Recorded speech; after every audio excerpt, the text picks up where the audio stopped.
Welcome, class. Welcome to yet another day in chemistry, another day together in school. So if you are not here, you can follow along if you are stuck at home. But today we're going to cover accuracy, precision, more sig figs, and a little bit of density. Remember, tomorrow we have a lab, so we are prepping for that lab. So just let's get ready to rumble. Let's get started. Okay, so a quick review here. So a few things. So you should know how to do the prefixes all the way from like giga. Let me put my pen up. Giga all the way down to nano at least. So like when you were like know the main ones. Like the main ones are like uh, King Henry died by drinking chocolate milk. But then outside of here, there are other ones like micro, remember micro, mu, and nano and pico and all those other ones. But on your test, you have to know these guys, or at least giga to nano is the ones you have to know. So when you're doing a metric conversion, you can either like use the conversion factors, or for example, if you have to convert 12 centimeters into kilometers, that you understand that 12 is right here in centi, and you have to move it over 1, 2, 3, 4, 5 spots over. So it's actually, the decimal is going to be 0.0002. So that's 5 spots over. So that's how many kilometers are in 12 centimeters. So make sure that you're good on those. Today, we're really going to focus on sig figs. So sig figs, yesterday we learned that the more digits you have, the more accurate your number. So for example, a measurement of like 7 is not as accurate as a measurement as 7.00. So this has 3 significant figures, and so that's a more accurate measurement. It's a better way of writing it. And this is how we write numbers in chemistry. So when you're doing sig figs, there's a couple of rules. First of all, anything 1 through 9 is significant. So in the number 5, 5, 5, there's 3 sig figs. And then another one is 0. So 0 is sometimes significant, sometimes not.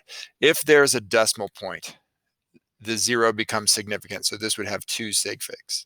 If there's no decimal point, it's not significant. It is 1 sig fig. Okay. Zeros trailing, zeros to the right of a number are significant. So this would have, 5 significant figures. But zeros preceding a number are not significant. So this would have 1 significant figure. So there's going to be some practice here, and we'll take a moment and do a little bit of practice. In fact, you guys, I'm giving you each a note sheet today, and you can fill it in. We're going to do paper, but if you're out at home, you can just fill it in as you go, as you watch this. But so anyways, here's the note sheet that you're going to be filling out. And let's just flip to the next page. And this first one is let's figure out how many significant figures are in each of the following. So if you take a look at this one, so how many sig figs are in each? So this would be 4. So you're going to write a 4 there. And then this one would be 1, 2, 3, 4, 5. So I'm probably going to pause this and let you just finish up to here, okay? And make sure you have the same answers as me. So ready? Pause. So this would be 4. This would be 1, 2, 3, 4, 5. Everything significant. 1, 2, 3, 4, 5, 6. 4. This would be 4. That 0 is not significant. This would be 1, 2, 3, 4, 5. Zeros before aren't. This would be 3, and this would be 1, 2, 3, 4, 5. Okay, so hopefully that makes sense. So that is your correct answer for that one. Okay, let me put over there 3 here. Let's go back to here. So today, let me get rid of that. Today we're going to talk about Sig Fig operations. Okay, so you're going to be doing math tomorrow, and chemistry is just a bunch of math. And so in this one, what you have to do is you have to know how to round properly.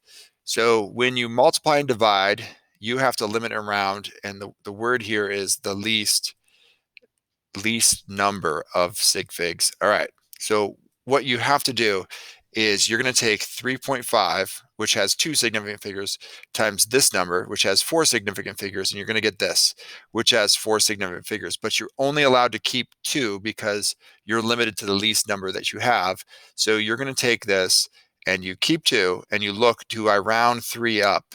0 up if there's a 3.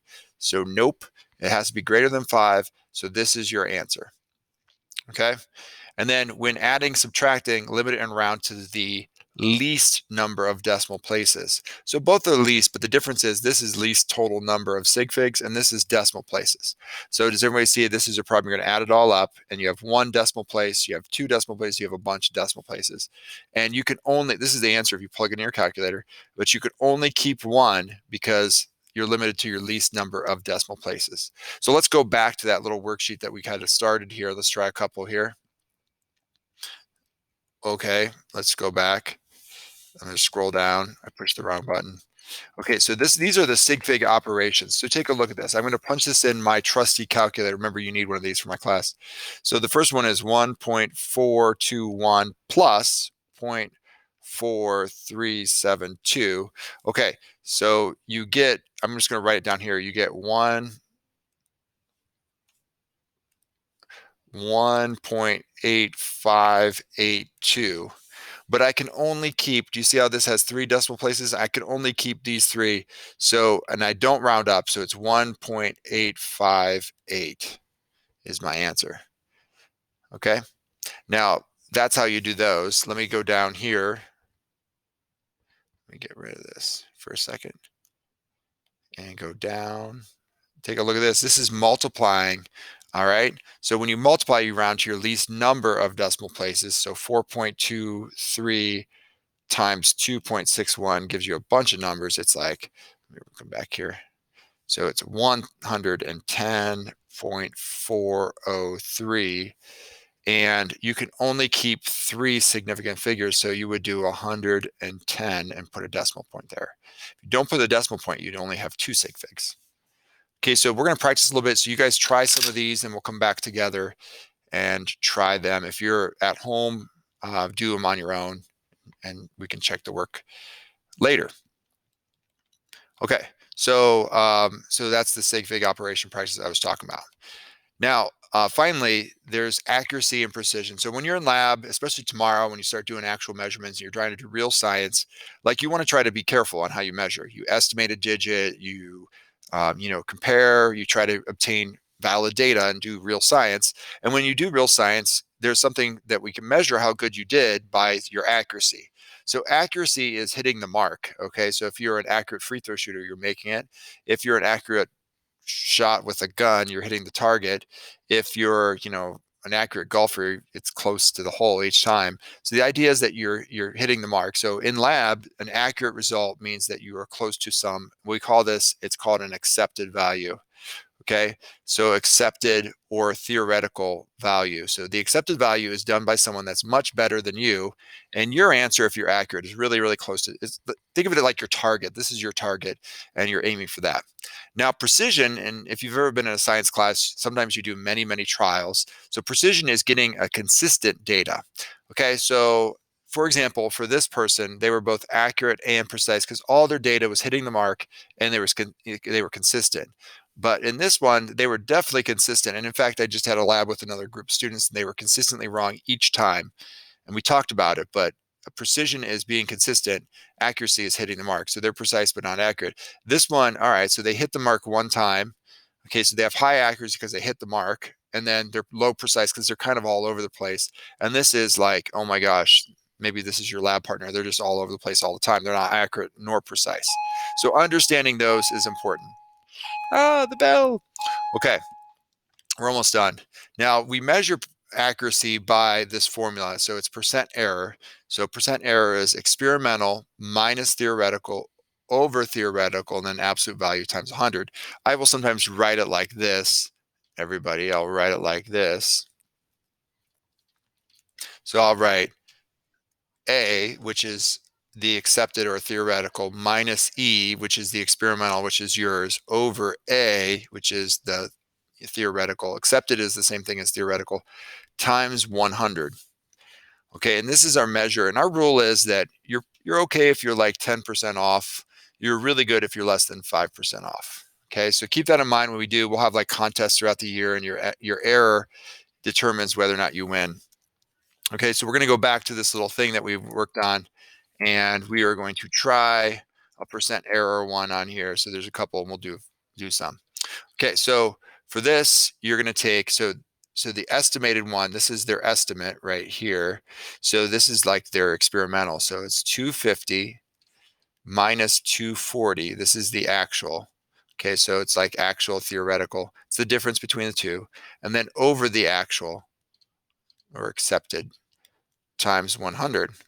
So you're going to have a trusted calculator. I pitied the fool that doesn't have a calculator in chemistry. So it's going to be 10 divided by 240 and then times 100.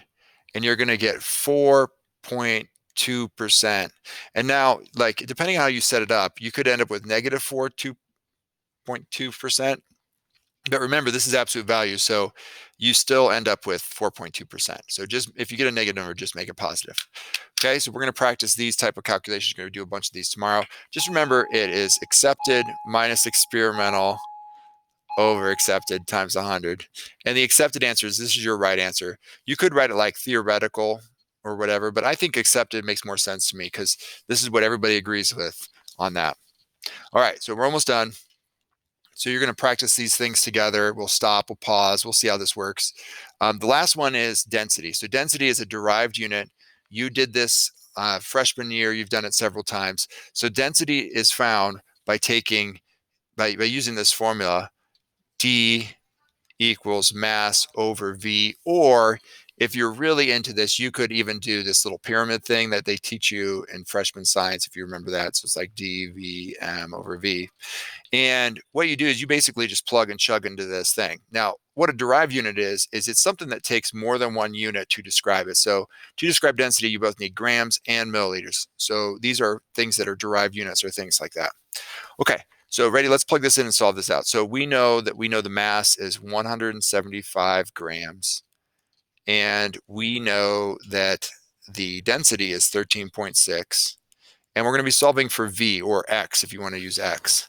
So moving the formula around, right, you're going to get 13.6 V is equal to 175 G. That's a 75. Boy, that's a bad 75. So then you're going to take 175 divided by 13.6, and that gives you 12.8. Okay, and we're gonna round to the right number of sig figs. See how this has 3 sig figs and this has 3 sig figs? So your answer should have 3 sig figs. So this would be 12.9, and then that would be milliliters. Okay, because it's volume. So we're going to practice these. This was actually the first one on this sheet. So what I want you guys to do is we're going to kind of work together. Yeah, I timed this off. And make sure that we can fill all these things out. And if you can do this stuff, you're going to be fine for the lab and fine for the test and everything else that's coming your way. Okay, so we're going to work this together and make sure we're all on the same page. So raise your hand if you have questions. That's it. Good luck, everybody. We'll see you next time. Let's stop the video.